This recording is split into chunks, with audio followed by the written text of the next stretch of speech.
Hi everybody and welcome to Heel Heat. My name is George Coles, and on this episode we're talking about CM Punk. And in case you haven't been under a rock for the last week, at AEW All In there was an altercation between CM Punk and Jack Perry. That led to an investigation, and apparently that investigation has ended today because Tony Khan put out a release through AEW saying that CM Punk has been fired. And basically at the time I'm recording this, I just learned of the firing maybe 10 minutes ago. I was in the process of editing another video where my Twitter feed or X feed or whatever you call it now started blowing up, and I checked my phone to see what it's saying, and this is what it was. CM Punk got fired. And obviously, to give you the Cliff Notes version in case you don't know, but I'm assuming if you're clicking this video, you know the backstory, but here's the Cliff Notes version. So this all stems from All Out last year in 2022, where there was an altercation between CM Punk, Ace Steel, the Young Bucks,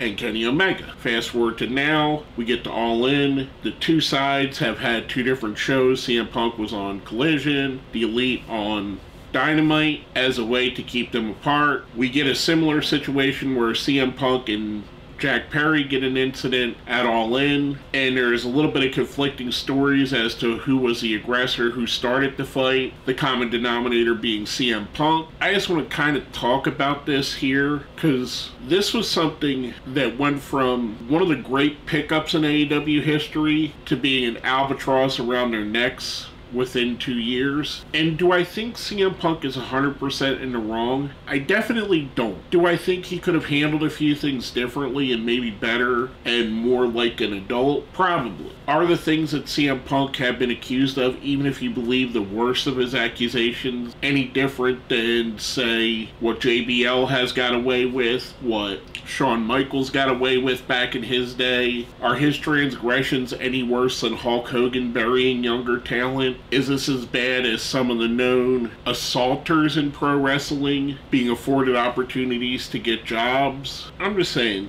there's obviously two camps in AEW and a lot of division, but you gotta look at some flip things. CM Punk is by far the biggest star they had. Bigger than Jericho, bigger than Moxley. He's the guy that moved the needle more than anybody else on their show. I have to assume that Warner Brothers Discovery was involved in this, that their legal department may have got involved and said this guy is a liability, we're going to face lawsuits if we continue to have fights backstage. And maybe it's a case of he's in the wrong place at the wrong time, which I'd like to believe. I'm a CM Punk fan, I have been for a long time. I'm an AEW fan. I think a lot of the issue, and I know this is just a tangent I'm going off on. Like I said, this is about 10 minutes after I found out, so I'm just kind of going off the top of my head. My personal opinion, and what I've been telling people that ask me my opinion, is I think it's all on the feet of Tony Khan. Tony Khan needs to set boundaries, needs to firmly state rules and fines and punishments. Now this may be that setting that boundary, putting that foot down. This may be that shock that that rest of the locker room needs. But we've heard fights coming out basically since the beginning. Andrade and Sammy Guevara. Eddie Kingston's had some backstage issues with people. CM Punk's not the only person that's got into a backstage altercation. His seem to be the ones that get leaked out to the internet fastest. I mean, I think while CM Punk was wrestling last week, they leaked out this altercation that only happened 5 minutes before. So somebody, that's another issue. They need to rein in whoever's leaking this all to the dirt sheets, because it ultimately puts a downpour in what should have been a great day in the history of all Elite Wrestling, setting an attendance record,